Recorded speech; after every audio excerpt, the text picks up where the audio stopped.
Selamat pagi jemaat yang dikasihi Tuhan. Pada pagi hari ini kita akan memperingati kematian Tuhan Yesus Kristus, karya yang begitu besar dalam kehidupan saya dan saudara. Begitu indah, begitu amat indah kebaikan Tuhan yang tidak dapat kita balas dengan apapun yang kita miliki. Mari kita angkat pujian ini, sungguh indah. Terima kasih Tuhan. Kita tidak dapat pergi menjauhi kasih Tuhan yang begitu besar dalam kehidupan kita. Terima kasih Tuhan.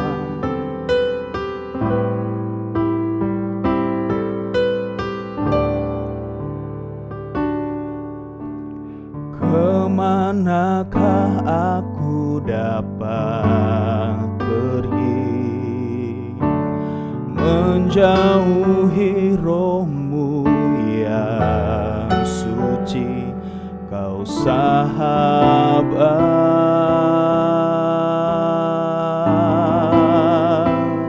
dan Kau dekat,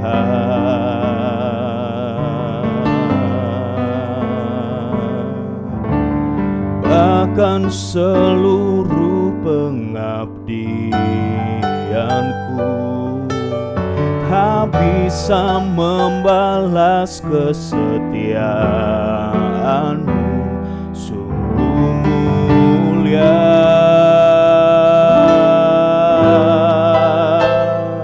dan berharga. Sungguh besar pengorbanan-Mu bagiku, terlalu dalam untuk dimengerti. Sungguh besar,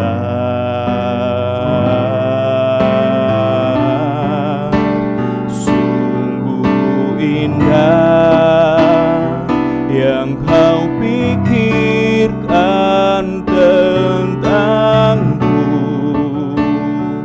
tak terselami bagiku.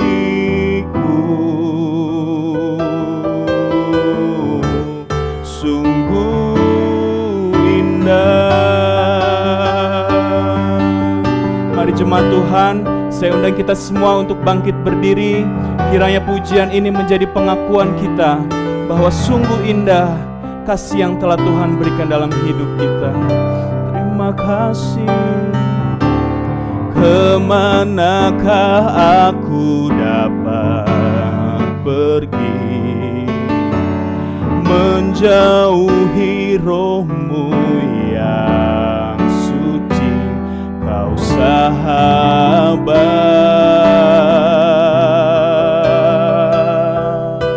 dan Kau dekat. Amin. Tuhan selalu dekat dalam hati kita semua. Bahkan seluruh pengabdianku tak bisa membalas kesetiaan-Mu, sungguh mulia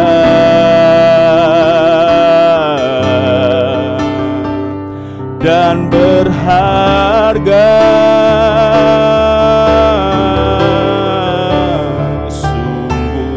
Besar pengorbanan-Mu bagiku,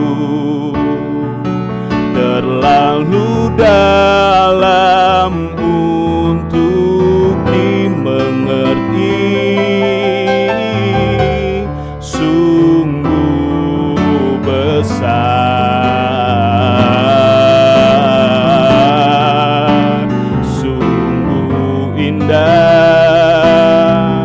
yang Kau pikirkan tentangku, tak terselami bagiku. Sungguh indah.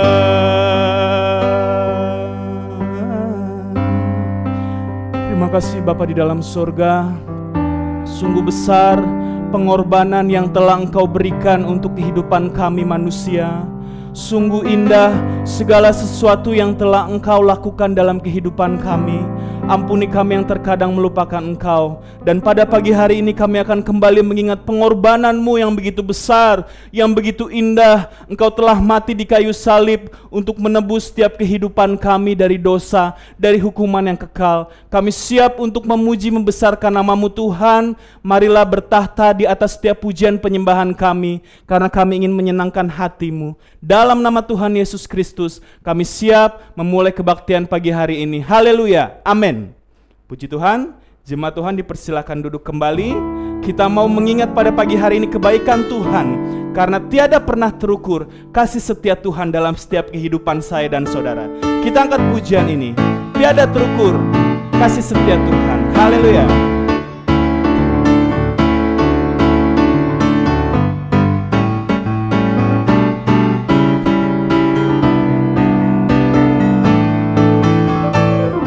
Tiada terukur besar kasih setia-Mu Tuhan.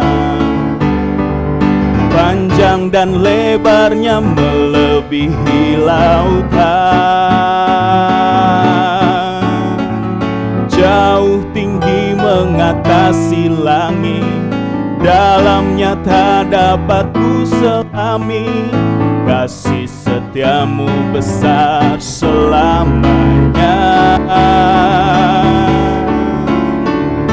Kasih setia-Mu besar selamanya. Sekali lagi katakan, tiada terukur. Tiada terukur besar kasih setia-Mu Tuhan. Panjang dan lebarnya melebihi lautan. Jauh tinggi mengatasi langit, dalamnya tak dapat ku selami. Kasih setia-Mu besar selamanya. Kasih setia-Mu besar selamanya. Mari angkat hatimu, pujilah Tuhan. Hatiku bersyukur, jiwaku memuji, mulutku pun bersorak memuji Engkau, Yesus. Ajaib perbuatan-Mu, besar anugerah-Mu, takkan berhenti ku memuji nama-Mu. Tiada terukur, tiada terukur besar kasih setia-Mu Tuhan. Panjang dan lebarnya melebihi lautan. Jauh tinggi mengatasi langit, dalamnya tak dapat ku selami. Kasih setia-Mu besar selamanya. Kasih setia-Mu besar selamanya. Angkat hatimu, pujilah Tuhan. Hatiku bersyukur, jiwaku memuji, mulutku pun bersorak memuji Engkau, Yesus. Ajaib perbuatan-Mu, besar anugerah-Mu, takkan berhenti ku memuji nama-Mu. Kasih setia-Mu besar selamanya. Kasih setia-Mu besar selamanya. Sekali lagi, kasih setia-Mu besar. Haleluya. Kasih setia-Mu besar selamanya. Kasih setia-Mu besar selamanya. Beri sorak-sorai buat Tuhan Allah kita, Tuhan yang selalu memberikan kasih karunia yang begitu besar untuk kehidupan saya dan jemaat Tuhan. Amin. Kita masih mau memuji besarkan nama Tuhan. Saya undang jemaat Tuhan bangkit berdiri, karena oleh kuasa darahnya sekaranglah waktunya. Kita telah ditebus, kita harus menerima keselamatan daripada Tuhan. Haleluya.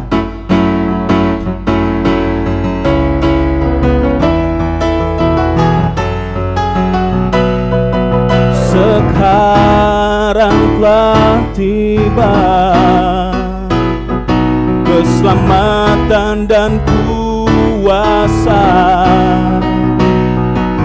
dan pemerintahan Allah kita, kuasanya yang diurapinya, karena telah dilemparkannya para pendakwa kita.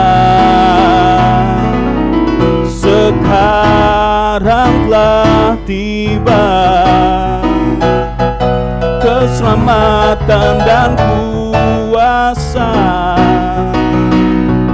dan pemerintahan Allah kita, kuasanya yang diurapinya, karena telah dilemparkannya para pendakwa kita.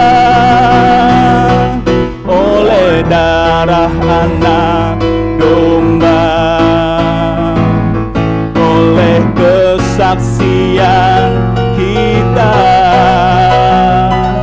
iblis dikalahkan, kuasanya dihancurkan oleh darah anak domba. Haleluya, mari kita muliakan Tuhan. Sekaranglah waktunya telah tiba. Puji Tuhan. Sekarang telah tiba keselamatan dan kuasa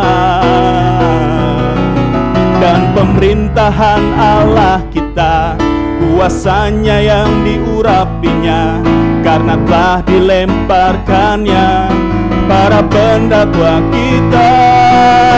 Oleh darah domba, oleh kesaksian kita, iblis dikalahkan, kuasanya dihancurkan oleh darah anak domba. Oleh darah anak domba. Biarlah ini menjadi pengakuan kita. Oleh pesaksian kita, iblis telah dikalahkan. Iblis dikalahkan, kuasanya dihancurkan oleh darah anak domba. Haleluya. Oleh darah anak domba, oleh kesaksian kita, iblis dikalahkan, kuasanya dihancurkan oleh darah anak domba. Oleh darah anak domba, oleh darah anak domba. Haleluya, beri sorak-sorai buat Tuhan Allah kita. Oleh darah anak domba, iblis telah dikalahkan, kuasanya telah dihancurkan. Jemaat Tuhan dipersilahkan duduk kembali. Tiba saatnya kita menyiapkan tanah hati kita yang terbaik untuk menerima setiap benih kebenaran firman Tuhan. Terima kasih Tuhan. Terima kasih. Karena begitu besar kasih karunia Allah dalam setiap kehidupan kita. Kasih yang begitu mulia yang telah Tuhan berikan dengan cuma-cuma. Mari jemaat Tuhan, kita mengingat pengorbanan Tuhan Yesus pada pagi hari ini. Haleluya. Hanya karena kasih Tuhan yang menyelamatkan kita, bukan karena kekuatan kita. Terima kasih. Besar mulia kasih-Mu, Kau hidupmu, curahkan darahmu sebagai ganti dosaku. Kau berikan harapan di dalam kesesakan. Agunglah perbuatanmu, Yesus Tuhan penebusku.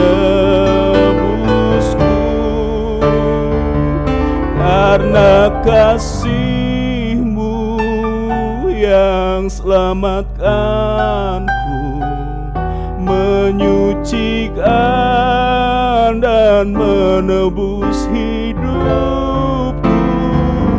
Tunaikan syukur buat pengorbanan-Mu, Maha mulia dan terindah Kau.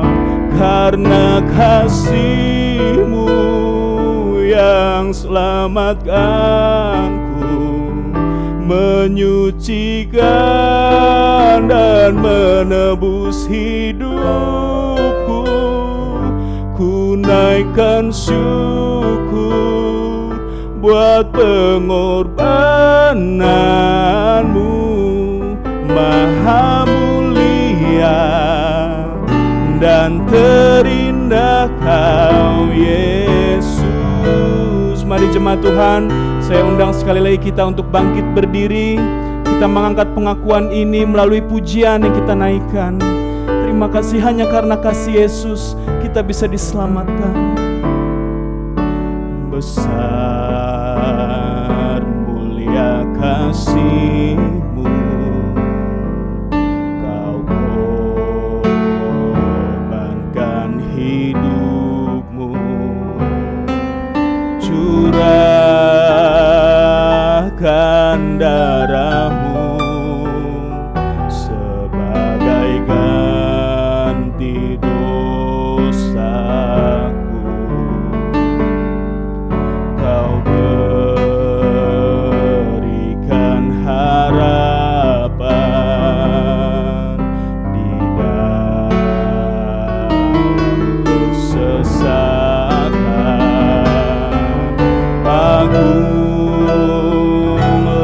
perbuatan-Mu, Yesus Tuhan penebusku. Karena kasih-Mu yang selamatkanku, menyucikan dan menebus hidupku. Ku naikkan syukur buat pengorbanan-Mu, Maha mulia dan terindah Kau, Yesus.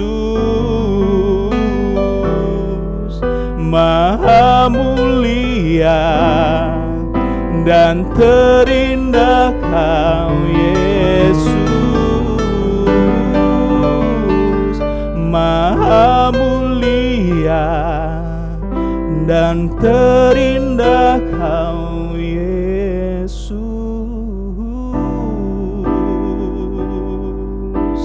Terima kasih Tuhan, hanya karena kasih-Mu kami dapat menerima keselamatan. Bukan karena kuat dan gagah kami. Ampuni kami, seringkali kami melupakan kasih karunia-Mu yang begitu besar dalam kehidupan kami Tuhan. Kami ingin mengingat kembali pengorbanan Tuhan dalam setiap kehidupan kami. Dan ini pun yang harus selalu kami pegang untuk kami menjalani kehidupan kami. Bapa, kami sudah memuji besarkan nama-Mu. Tiba saatnya kami akan mendengarkan firman-Mu. Pakai lidah bibir hamba-Mu untuk menjadi alat kemuliaan yang memberkati jemaat Tuhan pada pagi hari ini. Dalam nama Tuhan Yesus Kristus kami sudah berdoa dan mengucap syukur. Haleluya, amin. Jemaat Tuhan dipersilakan duduk kembali. Pekerjaan selanjutnya saya serahkan kepada Bapak Gembala. Puji Tuhan, haleluya.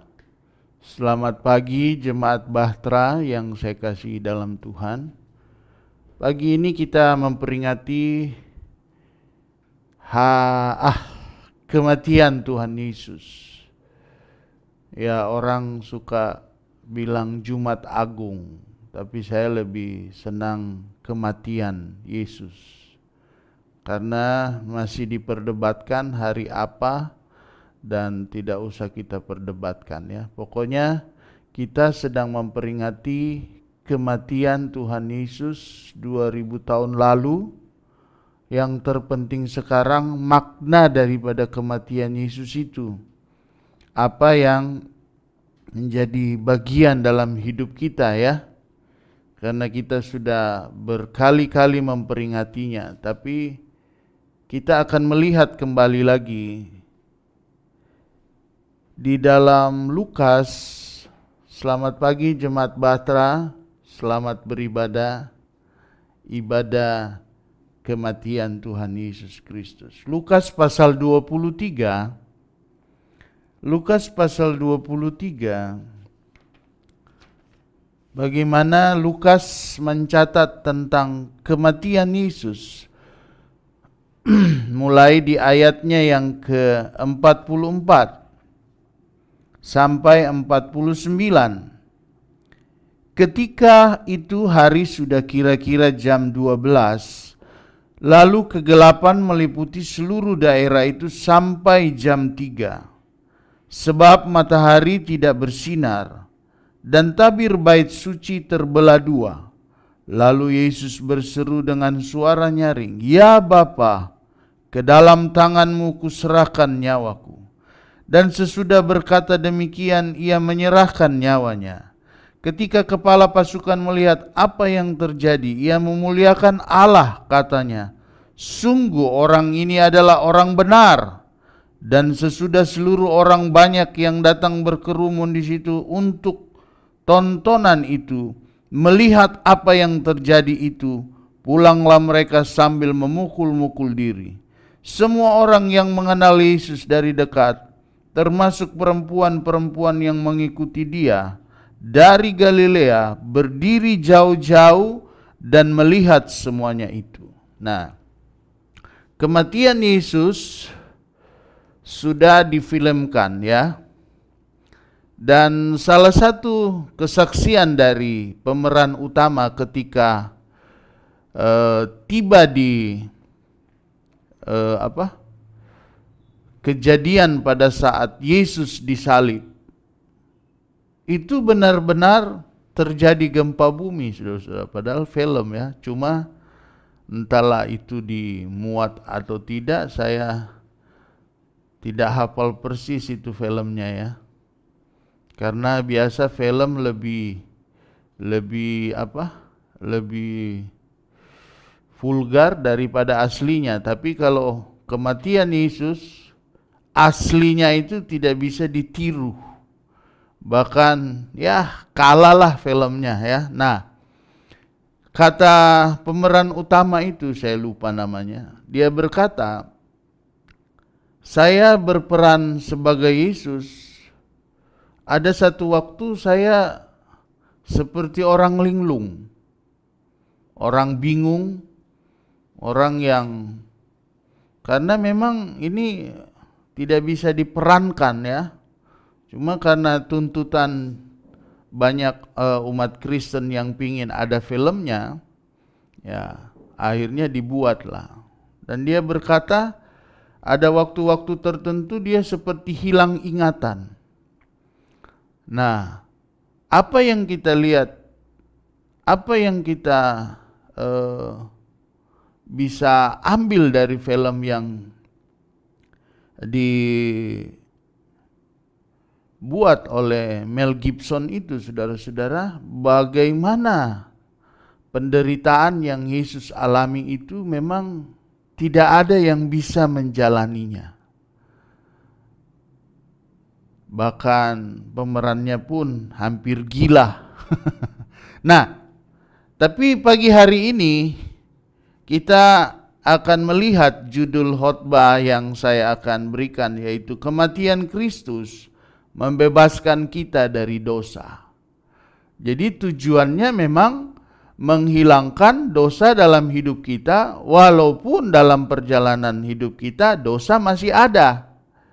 Tapi dia tidak bertahta lagi dalam hidup kita. Itu tujuannya.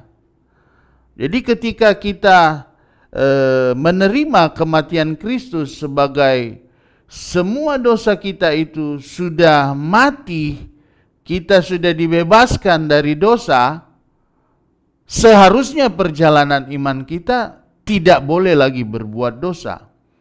Sedangkan ayat yang kita akan angkat di dalam Roma pasal 6, Roma pasal 6 ayat 13. Jadi kalau saudara baca tadi bahwa ayat 46, ya Bapa, ke dalam tanganmu kuserahkan nyawaku. Dan sesudah berkata demikian, ia menyerahkan nyawanya. Jadi ingat ya, Yesus itu mati bukan karena disalib, tapi dia sendiri yang menyerahkan nyawanya. Nah, Roma pasal 6 ayat 13, coba kita perhatikan ayat-ayat ini. Di sana firman Tuhan berkata, kalau kita baca keseluruhannya, dan janganlah kamu menyerahkan anggota-anggota tubuhmu kepada dosa untuk dipakai sebagai senjata kelaliman. Tetapi serahkanlah dirimu kepada Allah sebagai orang-orang yang dahulu mati, tetapi yang sekarang hidup. Dan serahkanlah anggota-anggota tubuhmu kepada Allah untuk menjadi senjata kebenaran. Nah inilah kita punya ayat ya, di ayatnya yang ke-13 bagian B. Kalau dalam terjemahan TEF di sana dikatakan, kalau di terjemahan baru kita lihat kalau ayat 13b, dan serahkanlah anggota-anggota tubuhmu kepada Allah untuk menjadi senjata kebenaran. Kalau di terjemahan TEF dia berkata, serahkanlah dirimu kepadanya supaya dapat dipakai untuk tujuan-tujuan yang benar. Jadi memang hidup kita ini ketika kita meyakini bahwa kematian Kristus itu sudah mengangkut semua dosa umat manusia. Jadi sudah tidak ada lagi dosa yang menguasai kita karena Yesus sudah mengalahkan ketika dia mati. Tapi kan kita tahu dia bangkit. Berarti dosa tidak berkuasa lagi atas hidup. Nah, kita pun diharapkan, diinginkan, bahkan seharusnya kita juga sebagai umat Tuhan yang percaya kematian Kristus, yaitu mengampuni dosa-dosa kita, sudah menanggung dosa kita, bahwa kita tidak boleh lagi hidup dalam dosa. Kita tidak boleh lagi menjadi seperti yang sudah-sudah, melakukan seperti yang dulu-dulu sebelum kita mengenal Kristus. Karena seharusnya perbuatan-perbuatan itu sudah mati, sudah dikubur.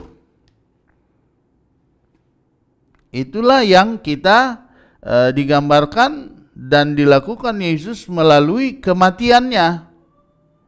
Bahwa dosa tidak berkuasa lagi atas kita. Tapi masih ada, tapi tidak berkuasa sepenuhnya. Apa yang kita perbuat di masa lalu sudah cukup. Coba kita perhatikan 1 Petrus 4 ayat 3. Sebab telah cukup banyak waktu kamu menggunakan untuk melakukan kehendak orang-orang yang tidak mengenal Allah. Kamu telah hidup dalam rupa-rupa hawa nafsu, keinginan, kemabukan, pesta pora, perjamuan minum, dan penyembahan berhala yang terlarang.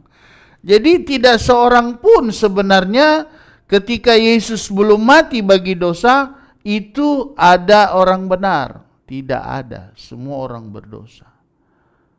Tapi Alkitab mencatat bahwa kita harus meninggalkan rupa-rupa hawa nafsu yang dulu ada dalam hidup kita. Jadi tidak ada artinya kematian Yesus kalau hal-hal ini kita tidak tinggalkan, kita tidak matikan. Ada, tapi kita harus lawan untuk mematikannya. Bukan langsung hilang, manusia tidak ada lagi dosa, masih ada. Tapi itu kita harus kalahkan, seperti Yesus sudah mengalahkannya di kayu salib. Dia bangkit, mengalahkan semua dosa yang sebenarnya kita harus tanggung. Tapi ketika kematian Yesus ini tidak kita tanggapi, kita akan tetap tinggal di dalam dosa. Itu sebabnya dikatakan bahwa kita ini harus menanggalkan, bahkan mematikan hawa-hawa nafsu yang dulu kita gunakan ketika kita belum mengerti tentang kematian Kristus. Itu adalah tentang bagaimana Dia menebus kita dari dosa. Dia membebaskan kita dari dosa.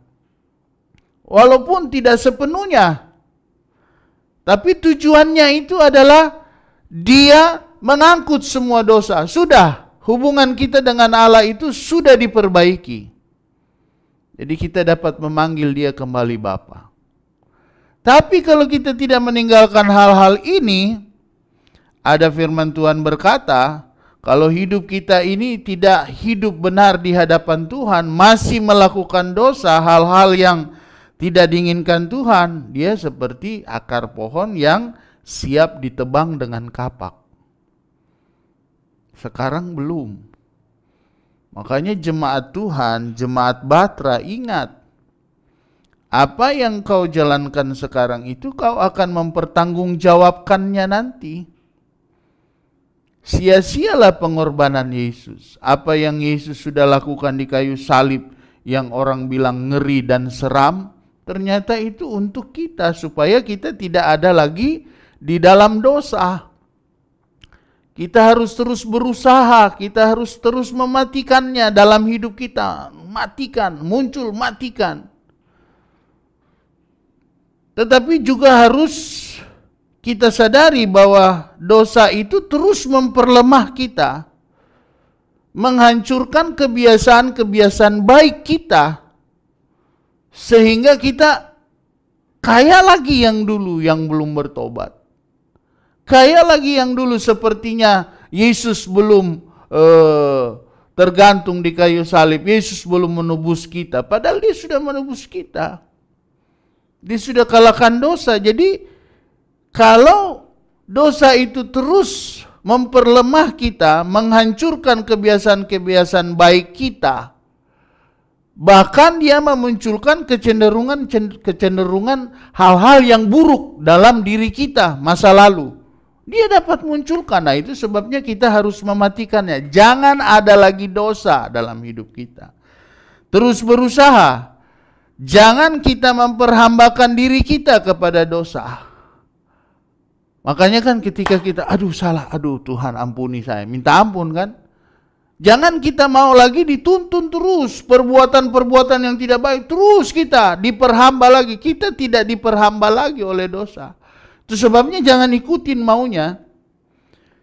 Hancurkan tubuh dosa ini. Maka meskipun masih ada, sering muncul, tapi kalau kita terus menghancurkan, maka tubuh kita ini akan terlepas dari ikatan-ikatan dosa kita masa lalu. Jadi lawan terus.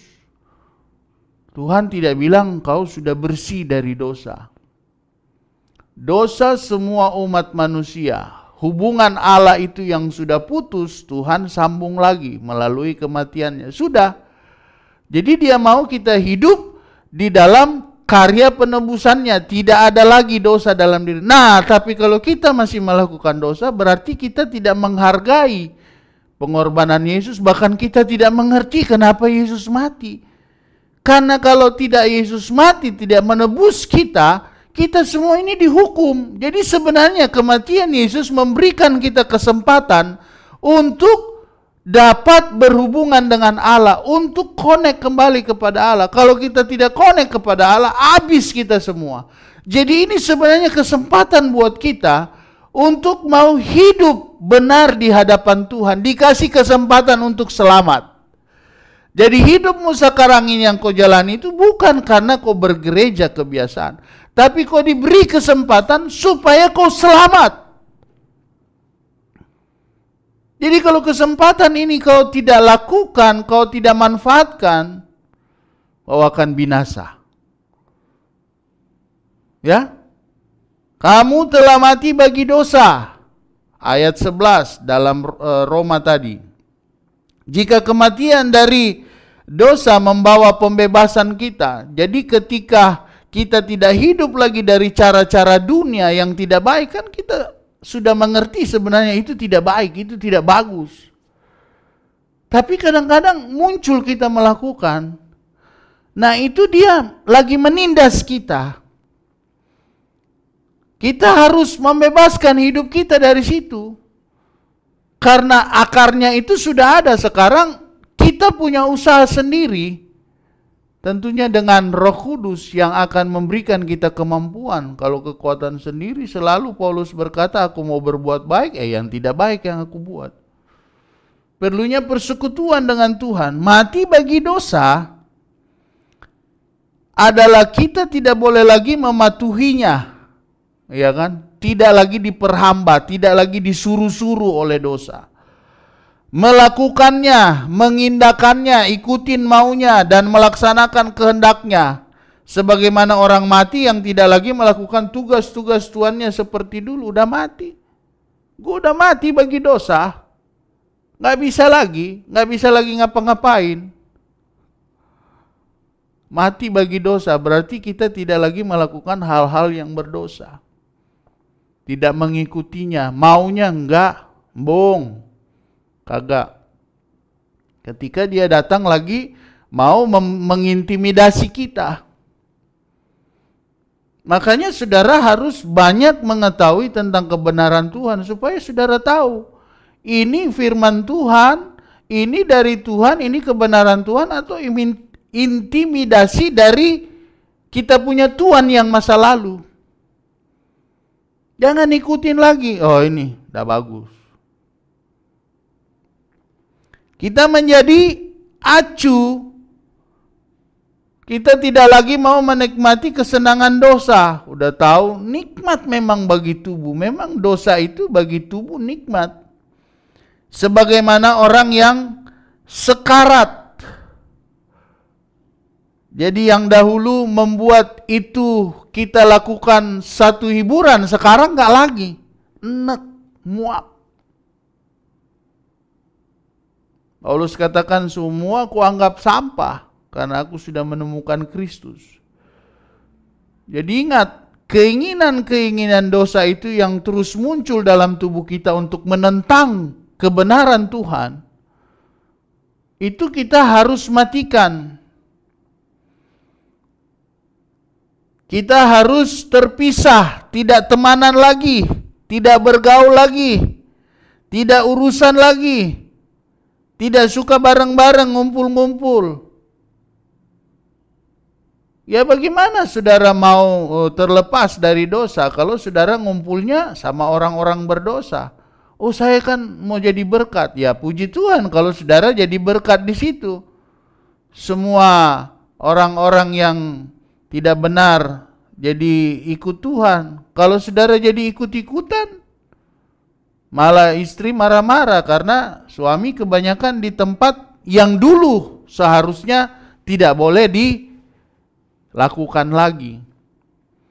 Ia tidak seperti yang dulu, tidak berbuat yang dahulu, tidak mempunyai apa-apa yang harus diingat-ingat atau dibanggakan di masa dulu, masa lalu. Seharusnya kehidupan kita ini yang Tuhan Yesus sudah lakukan dalam kematiannya itu harus membawa perubahan besar-besaran dalam hidup kita. Jadi kalau saudara tidak berubah 180 derajat ya, saudara tidak akan bisa bebas dari dosa, setengah-setengah. Harus full. Jadi perubahan besar dalam hidupmu. Kalau dulu suka begini yang negatif, sekarang tidak bikin lagi. Itu perubahan yang harus dilakukan. Karena Allah sendiri yang harus turun jadi manusia. Karena tidak ada lagi manusia yang dapat menebus manusia kecuali Allah. Nah, kalau apa yang Allah buat ini tidak bisa bermanfaat dalam hidup kita, berarti bukan salah Allah. Allah sudah menunjukkan kasih-Nya dengan mau mati, dengan mau mengangkut dosa kita supaya kita tidak ada lagi dalam ikatan dosa. Tapi kalau kita tidak mau berusaha, Allah bukan otoriter, Dia selalu memberikan kesempatan. Jadi hidup untuk tinggalkan dosa dan melakukan dosa itu pilihan. Jadi kalau saudara mau sorga atau neraka, itu pilihan saudara, bukan salah Tuhan. Seperti itulah perubahan yang menguduskan kita, memutuskan semua hubungan dosa dalam hidup kita. Hendaklah dosa jangan berkuasa lagi dalam tubuh kita yang fana, supaya kita jangan lagi menuruti keinginannya. Ayat 12. Walaupun dosa bisa tetap tinggal sebagai penjahat, meskipun ia bisa menindas seperti seorang penguasa lalim, namun jangan biarkan dia bertahta sebagai raja. Silakan. Memang sakit ketika kita tidak mengikuti kemauan dosa, ini tubuh sakit. Ketika orang menyakiti hati kita, rasanya kita mau membalas. Tapi Tuhan bilang jangan. Urusan pembalasan itu urusan Tuhan. Nah, sakit ini kan. Katanya ditabok di kepala yang sakit ini. Ditabok di tangan, di sini yang sakit. Nah, jadi dosa memang ada tinggal sebagai penjahat. Tapi kita tidak boleh membiarkan dia menguasai kita.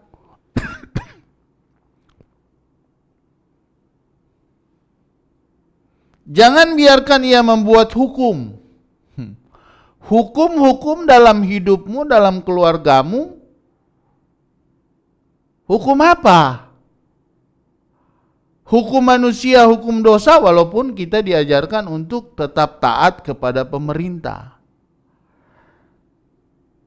Sehingga hukum-hukum yang menentukan keputusan pertimbangan kita, memerintah. Jadi akhirnya kita itu diarahkan oleh apa? Oleh peraturan-peraturan manusia, adat-adat, atau peraturan Tuhan. Saya kemarin di kebun, pekerja tanya, Pak, kalau bikin kebun begini ada pantangannya? Oh, enggak ada. Katanya, ya kata mereka. Harus begini, harus begini. Enggak usah, mah. Kan kamu percaya Allah. Ya, enggak usah lagi pakai orang itu, harus begini, harus begitu. Nah, hukum apa yang kita pakai dalam kehidupan kita? Hukum orang, ya tentunya aturan pemerintah kita harus ikuti. Tapi kadang-kadang hukum Tuhan itu sudah disingkirkan. Kita lebih banyak menggunakan hukum-hukum manusia, hukum-hukum adat istiadat. Jadi kadang-kadang orang lebih takut, lebih ngeri daripada aturan-aturan adat istiadat daripada firman Tuhan. Ya, alias orang-orang yang akan masuk neraka. Percaya saya. Kalau hukum Allah ini kita kesampingkan, kita lebih menggunakan hukum manusia, itu adat istiadat, itu hukum manusia. Dan Yesus selalu bertentangan dengan adat istiadat orang Israel. Kalau baik silakan lakukan, tapi kalau sudah menyusahkan, saudara kan yang rasa. Sebabnya saya berulang-ulang kali saya katakan, kalau itu aturan menyusahkan saudara, kenapa saudara harus lakukan? Wah, kalau tidak kita pestakan, acara adatkan, kita tidak dihargai manusia, enggak usah. Daripada mau habis dihargain manusia, sebentar dimaki-maki sama manusia karena utangnya tidak dibayar. Enggak usah lah. Kalau memang belum ada duit, enggak usah pesta-pesta dulu. Yang penting sudah diberkati dalam rumah tangga. Ini selalu jadi masalah dalam jemaat Bahtera. Utang piutang. Itu dosa masa lalu. Sudah berutang, mencueki. Harusnya sebagai orang yang sudah dibenarkan, saudara harus melakukan yang benar. Kalau itu saudara punya kewajiban harus membayar, ya bayarlah.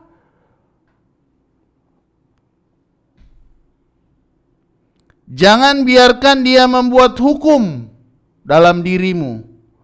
Walaupun ada kalanya kita dikalahkan, ditaklukkan oleh dosa ini. Jangan pernah taat padanya untuk menuruti nafsu dan keinginannya.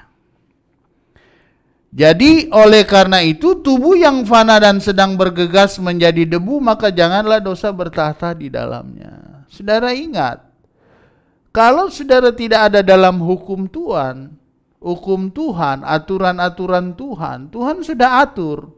Dosa tidak boleh lagi berkuasa atas hidupmu. Kalau kau tetap melakukan dosa, tidak mau berbalik, tidak mau mengubah hidupmu besar-besaran untuk mau taat kepada aturan Tuhan, kau akan dihukum. Tidak ada lagi kata diampuni ketika kita sudah tahu itu dosa tapi kita melakukannya terus. Jadi tubuh fana ini entahlah kita sedang ada dalam kebenaran Tuhan ataupun dalam dosa, sedang menuju kepada maut. Sedang menuju kepada liang kubur semuanya. Jadi jangan saudara pikir saudara hidup ini di dunia ini tidak ada pertanggungjawaban. Jangan nyesel. Sudah hidup di dunia susah, miskin, tidak takut Tuhan, masuk neraka lagi. Nah itu saya sering kali-kali mengatakan itu. Mungkin secara keuangan kita tidak terlalu banyak, tapi kalau kita setia sama Tuhan, kita akan bersama dengan Yesus di sorga. Nah inilah yang menghalangi manusia itu menerima anugerah keselamatan. Kan Tuhan sudah tebus, iya, tapi kita harus berusaha untuk tetap hidup dalam kebenaran Tuhan. Jadi jangan mentang-mentang Tuhan sudah menebus kita lalu kita buat dosa seenaknya. Tidak. Siapa yang berbuat dosa, dia harus bertanggung jawab. Satu dosa melahirkan dosa lain. Jadi kalau satu diikuti, dia akan menawarkan hal yang lain. Akhirnya banyak lagi dosa yang kita buat. Anggota-anggota tubuh bisa saja bila sudah dikuasai oleh godaan dipaksa menjadi senjata dosa. Tapi janganlah menyerahkan untuk dijadikan seperti itu. Janganlah menyetujui mematikan dosa merupakan satu bagian dari pengudusan. Sehingga hidup kebenaran berarti hidup dalam pembaharuan. Jadi saudara jemaat Bahtera, periksa dirimu apakah kau ini sebagai jemaat Bahtera orang Kristen sudah hidup baru. Hidup baru itu tidak melakukan lagi hidup yang lama. Cara-cara, sekali-sekali mungkin saudara digoda, ditawarkan, tapi kita tidak boleh tunduk. Kita tidak boleh taat kepadanya. Kita tidak boleh lagi diperhamba olehnya. Nah, biarlah saya matilah, masuk neraka. Tidak ada urusan. Ya, siapa yang mau urus? Saudara punya pilihan. Saudara mau masuk neraka, mau masuk surga, itu urusan saudara, bukan saya. Saya ini cuma penyampai. Apa yang Tuhan suruh arahkan kepada jemaat. Saya tidak bisa paksakan saudara. Kalau saya berkhotbah tentang kebenaran, saudara mau melakukan tidak kebenaran, ya itu urusan saudara sama Tuhan. Jangan marah-marah kepada Pak Gembala. Pak Gembala tidak bisa menentukan jemaat itu masuk surga atau tidak. Saya cuma memberikan jalan karena saya juga harus berada dalam jalan itu. Karena tidak ada jaminan seorang pendeta, seorang gembala masuk surga. Kalau di akhir hidupnya dia tidak taat sama Tuhan, ya dia masuk neraka. Jadi kita ini sebagai hamba Tuhan, saudara sebagai jemaat, punya pertanggungjawaban masing-masing. Itu sebabnya Tuhan ajarkan kematiannya itu sebenarnya tidak lagi membuat kau itu dikuasai, ditindas oleh dosa. Nah sekarang kita mau berusaha atau enggak? Jadi hidup kebenaran berarti hidup bagi Allah. Jadi untuk Tuhan, kembali lagi hidup kita ini sudah dibeli. Bukan lagi kita punya mau begini, mau begini. Kita cuekin itu Tuhan. Padahal kita ini sudah dibeli. Makanya kalau saudara tidak merasa bahwa Tuhan sudah membeli saudara supaya jadi hamba kebenaran, saudara akan diambil dan direbut oleh hamba masa lalu saudara, yaitu dosa. Ingat, tujuan kita itu untuk Tuhan. Itu sebabnya Tuhan menebus. Kalau ada yang mau mengikuti caranya, dia akan selamatkan. Tapi kalau manusia membandel tidak mau mengikuti, ya sudah, itu pilihan manusia.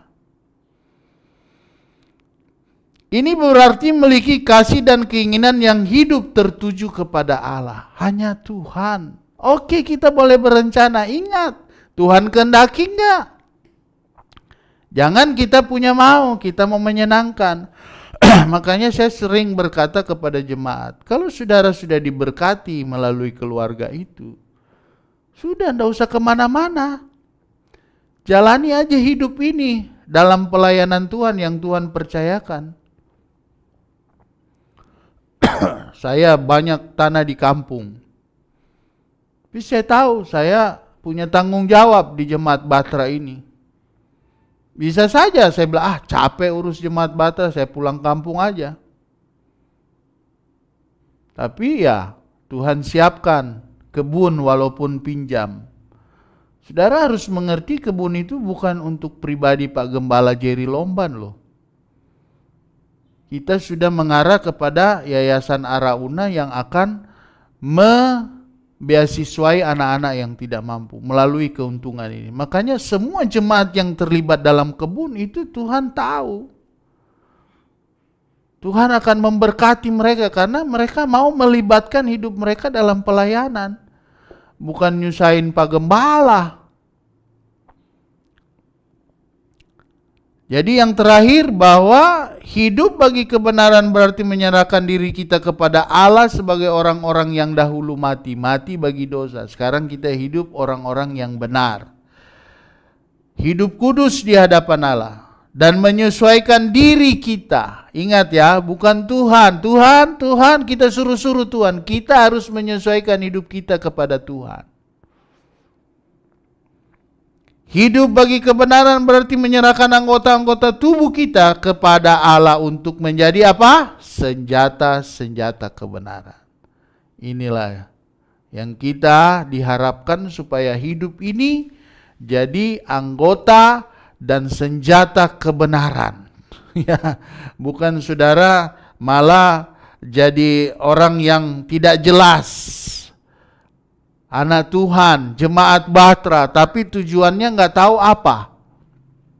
Ya, jadi hidup bagi kebenaran berarti menyerahkan anggota-anggota tubuh kita kepada Allah untuk menjadi senjata-senjata kebenaran. Pakailah hidup kita, pakailah seluruh anggota hidup kita, baik dalam keluarga, baik dalam pergaulan dimanapun, apalagi sesama anggota jemaat. Jaga kata-kata. Sehingga kita menjadi anggota tubuh Kristus yang selalu membawa kebenaran. Kalau Erastus, suara kebenaran. Karena memang itulah yang Tuhan inginkan. Oke? Puji Tuhan, sampai di sini renungan firman Tuhan di dalam memperingati kematian Kristus. Itulah tujuan Kristus, mengampuni. Kita udah diampuni, heran loh. Kita udah dibersihkan, kita sudah dicucikan, tapi kita masih aja mau pingin melakukan hal-hal yang tidak baik. Puji Tuhan, kita akan menerima perjamuan kudus.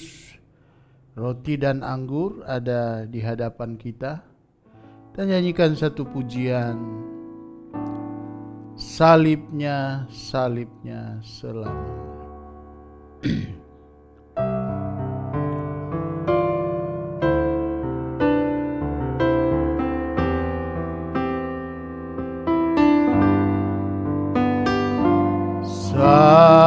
Salibnya, salibnya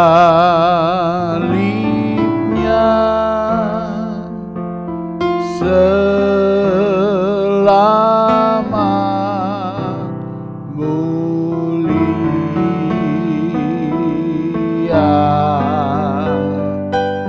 dosaku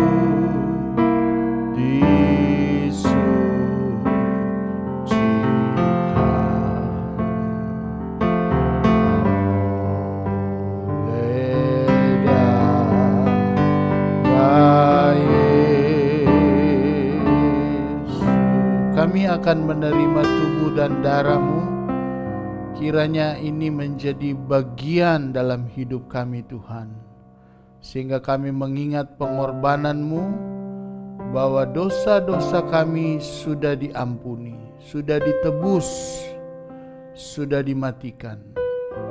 Dan kami mau hidup baru, kami mau menjalani hidup ini dengan perubahan besar-besaran, sehingga kami hidup benar dan kami menjadi alat-alat kebenaran bagi Engkau Tuhan. Terima kasih, berkati umat-umat-Mu yang menerima perjamuan kudus ini, kiranya memperoleh kekuatan baru senantiasa. Kami terima dengan penuh ucapan syukur dalam nama Yesus. Haleluya. Amin. Darahnya amat kuasa.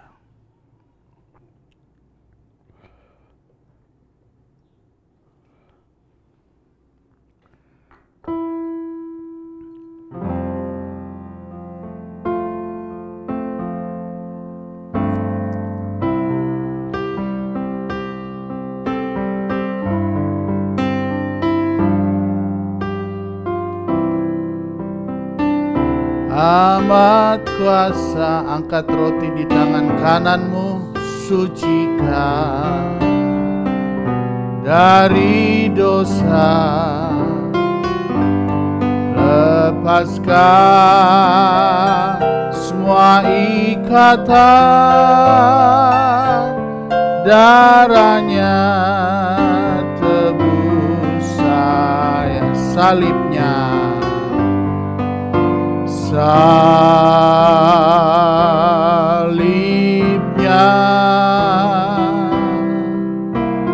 salibnya,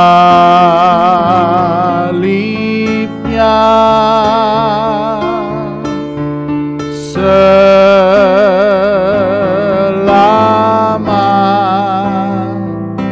mulia,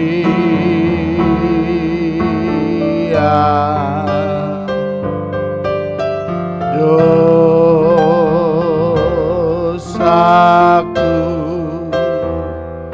disucikan.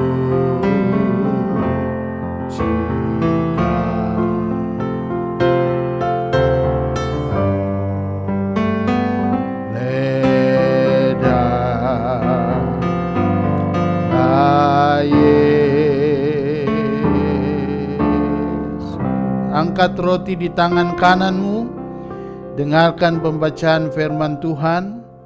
Sebab apa yang telah kuteruskan kepadamu telah aku terima dari Tuhan, yaitu bahwa Tuhan Yesus pada malam waktu ia diserahkan mengambil roti, dan sesudah itu ia mengucap syukur atasnya, ia memecah-mecahkannya dan berkata, inilah tubuhku yang diserahkan bagi kamu. Perbuatlah ini menjadi peringatan akan aku. Ini bukan lagi roti biasa. Ini tubuh Kristus yang sudah menebus kita semua. Terima, kita akan bersekutu, kita akan makan dalam nama Tuhan Yesus Kristus. Kita makan.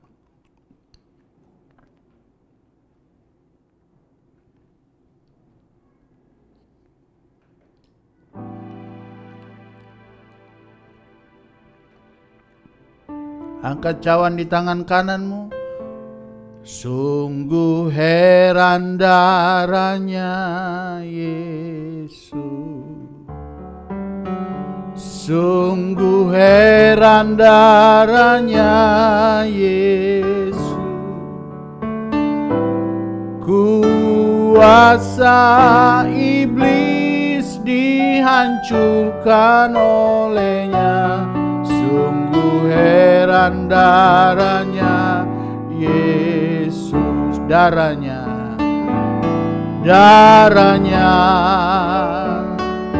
amat kuasa, sucikan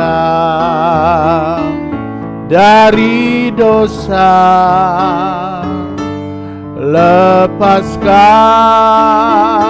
semua ikatan, darahnya tebus sayang. Dengarkan firman Tuhan. Demikian juga ia mengambil cawan sesudah makan lalu berkata, cawan ini adalah perjanjian baru yang dimeteraikan oleh darahku. Perbuatlah ini setiap kali kamu meminumnya menjadi peringatan akan aku. Sebab setiap kali kamu makan roti ini dan minum cawan ini, kamu memberitakan kematian Tuhan sampai ia datang. Terima bersekutu, ini bukan lagi anggur biasa, tapi ini darah Yesus yang tercurah, yang menebus dosa-dosa kita, membasuh dosa-dosa kita, sehingga kita dibenarkan, kita disucikan. Terima bersekutu, minum dalam nama Yesus. Haleluya.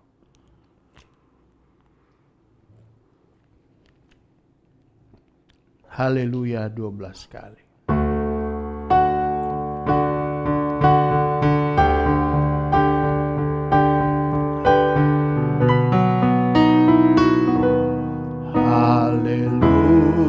Angkat tanganmu. Haleluya. Haleluya. Haleluya. Haleluya. Haleluya. Haleluya. Haleluya.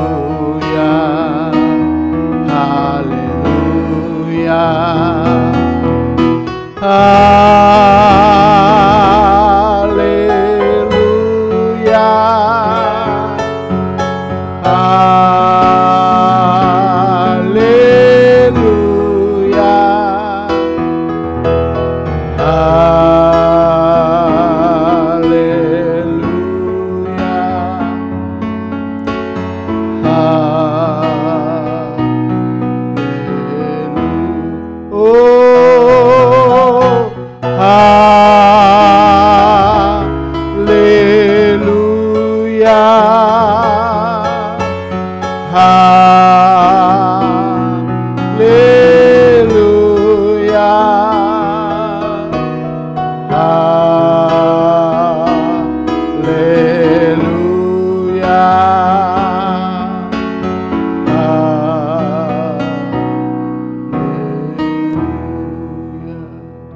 kasih Tuhan, Engkau begitu baik dalam hidup kami.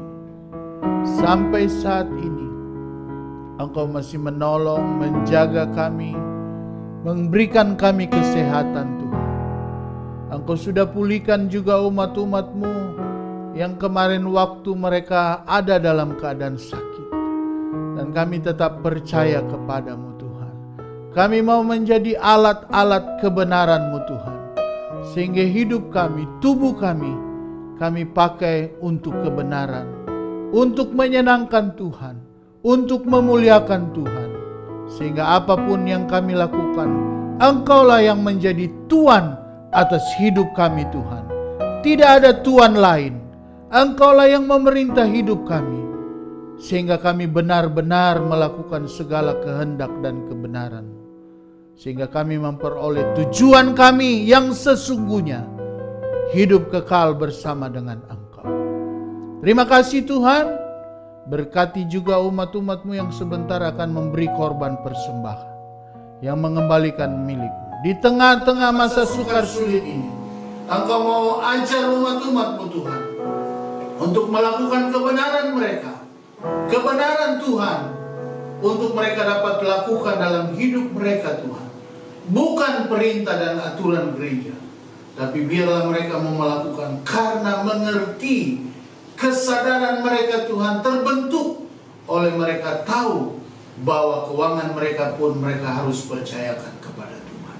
Terima kasih Tuhan, terpuji nama. Akhirnya terimalah berkat, rahmat, anugerah daripada Allah Bapa, cinta kasih sayang daripada Tuhan Yesus Kristus, penghiburan kekuatan daripada Roh Kudus, menyertai kita semua, menyertai jemaat Bahtera Perumnas 1 Tangerang di rumah mereka masing-masing, saat ini dan sampai selama-lamanya. Dalam nama Tuhan Yesus Kristus, semua kita yang diberkati Tuhan berkata, amin. Selamat pagi jemaat Bahtera, Tuhan memberkati.